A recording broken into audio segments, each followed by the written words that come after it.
P T I रहनुमा सनम जावेद को भी इलेक्शन लड़ने की इजाज़त मिल गई। सुप्रीम कोर्ट ने इलेक्शन ट्रिब्यूनल और लाहौर हाई कोर्ट का फैसला कलअदम करार दे दिया है। इसी पर बात करते हैं अपने नुमाइंदे कंबर जैदी से। जी कंबर, पीटीआई रहनुमा सनम जावेद को भी इलेक्शन लड़ने की इजाज़त मिल गई है, मजीद क्या अपडेट्स हैं आपके पास?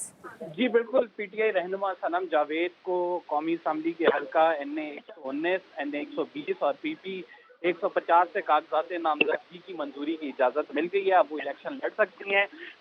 जो हाई कोर्ट का फैसला था वो कलअदम करार दे दिया है। इसके साथ जो है वो शौकत बसरा साहब को भी, जो कि NA 160 भावल नगर से उम्मीदवार थे, उनके केस का भी फैसला हो गया है और उन्हें भी इलेक्शन लड़ने की इजाज़त दे दी गई है। जस्टिस मुनीब अख्तर की सरबराही में 3 रुकनी बेंच ने इस केस की समाअत की है।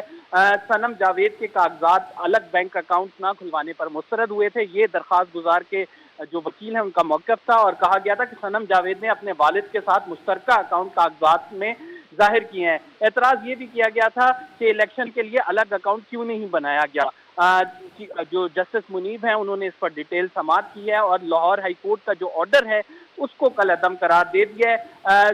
जो शौकत बसरा है इन्होंने एक मुश्तरका अकाउंट बनाया हुआ था जिस पर एतराज़ रिटर्निंग अफसर ने किया था और रिटर्निंग अफसर ने सिंगल अकाउंट की वसूली से ही इनकार कर दिया गया था। ये जो है मौक़िफ़ अपनाया शौकत बसरा के वकील ने। इस पर जस्टिस इरफान सादत खान ने कहा कि 3 बजे का वक्त है और इस वक्त तक इलेक्शन कमीशन को हमने टाइम दिया था, वो कहाँ पे है, क्यों सही तरह से तैयारी नहीं की गई। इसके साथ साथ इरफान सादत खान ने ये भी कहा कि इलेक्शन शेड्यूल में ना तो ये लिखा है कि 3 कागजात जमा कराने हैं, ना ही ये लिखा है कि 3 बैंक अकाउंट्स होने चाहिए। अदालत ने शौकत बसरा और सनम जावेद को इलेक्शन लड़ने की इजाज़त दे दी है। सनम जावेद के NA 119 में मुखालिफ उम्मीदवार मरियम नवाज साहिबा हैं।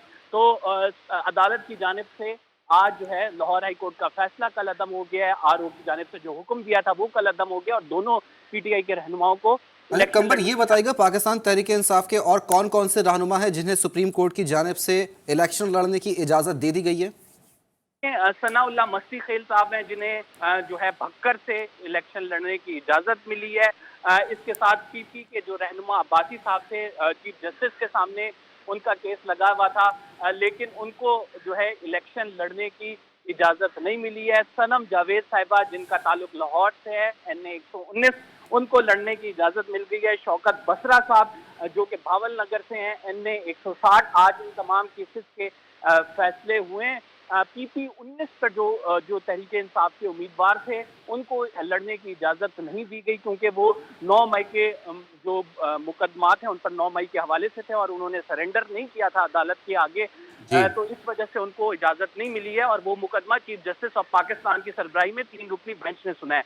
बाकी जो केसेस जस्टिस मंसूर अली शाह के पास और जस्टिस मुनीब अख्तर के पास लगे हुए थे, उन तमाम केसेस में उम्मीदवारों को जो है लड़ने की इजाज़त मिल गई है। मियां असलम साहब के केस में अदालत की जानिब से अहम ऑब्जर्वेशन आई और अदालत ने कहा, जस्टिस मंसूर अली शाह और जस्टिस असर मिनल्लाह जिस कोर्ट में बैठे थे, कि अगर कोई शख्स मफरूर है तो भी उससे आर्टिकल 17 के तहत ये इख्तियार नहीं लिया जा सकता कि वो इलेक्शन ना लड़े। ये बुनियादी हक है। ये इलेक्शन का जो आर्टिकल 17 कहता है कि right to formation of political party and right to vote, इसके तहत हर शख्स को ये इख्तियार हासिल है कि वो इलेक्शन लड़े और एहतसाब जो है वो अवाम ने करना होता है, किसी इदारे ने नहीं करना होता। इसके बाद जो है जो तहरीक इंसाफ के जो आप कह सकते हैं उम्मीदवार थे, उनको इजाज़त दे दी गई। जी बिल्कुल, अदालत उज़्मा की जानिब से ये बड़ा फैसला सुनाया गया है। ताहिर सादिक, पाकिस्तान तहरीक इंसाफ के रहनुमा, उमर असलम, सनम जावेद और परवेज़ इलाही को कौमी असम्बली का इंतखाब लड़ने की इजाज़त मिल गई है। हमारे नुमाइंदे कंबर जैदी